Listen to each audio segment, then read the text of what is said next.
Last night we had an episode of Vanderpump Rules. I am actually going on vacation, so I'm trying to work and watch VPR and get all of this done. So this is going to be a quick run through. First, I don't believe that Raquel and Peter thing for 1 second. I think that was all for the show.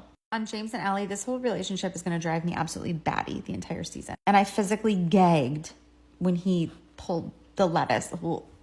Watching Lala get angry and break down with Lisa Vanderpump was not surprising to me. I think she's getting that same line of like, how did you not know? When did you know? How did you not know? So many times. And I believe that she hoped that maybe Lisa would be standing up for her a little bit more. I know it always seems like for television, but I really do think that this cast looks up to Lisa Vanderpump so deeply as a mother figure. And so to kind of get the same questions from Lisa as everyone else, I think that really hurt her. I'm always on the fence of how I feel about Katie. Like, it goes up and down. She's never been one of my favorites. But I did feel very badly for her in the situation at the Daily Meal party. She said that people were just asking, like, why are you here? Why are you here? She finally kind of broke down. And not saying that Schwartz and Sandy is the culmination of their divorce, but it probably played a huge part of the demise at the time. I felt really badly for her in that moment. And just watching the two of them throughout this entire season, I think is going to be hard. But let's talk about Watch What Happens Live. After last week, you guys know how I feel about what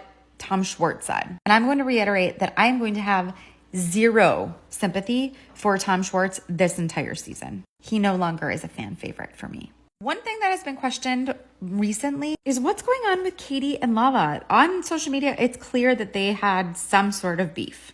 On Watch What Happens Live, which they're together, which is awkward if you're in like a situation with one of your good friends. They said they worked it out on the plane. It sounded like they may have gotten into an argument of sorts on the plane. But my thought is somehow Sheena Shea is involved in the friendship breakup that happened with Katie and Lala. In the segment Lala Vent, Andy asked about the relationship with Katie. Sounds like they're back on track. Everything's okay. And when asked about Sheena, she gave a side eye to Katie real quick and then said, I love Sheena. So I'm not sure, but I'm also not surprised if Sheena would get herself involved somehow. And she also was questioned about Tom Schwartz. And Lala is not happy with Tom Schwartz's Watch What Happens Live performance last week. If you haven't watched last night's episode of Watch What Happens Live, please do, especially that portion. Overall, I think last night's episode was a little meh, but also I'm trying to do other things at the same time, so maybe I didn't look into it enough. What did you think of the episode?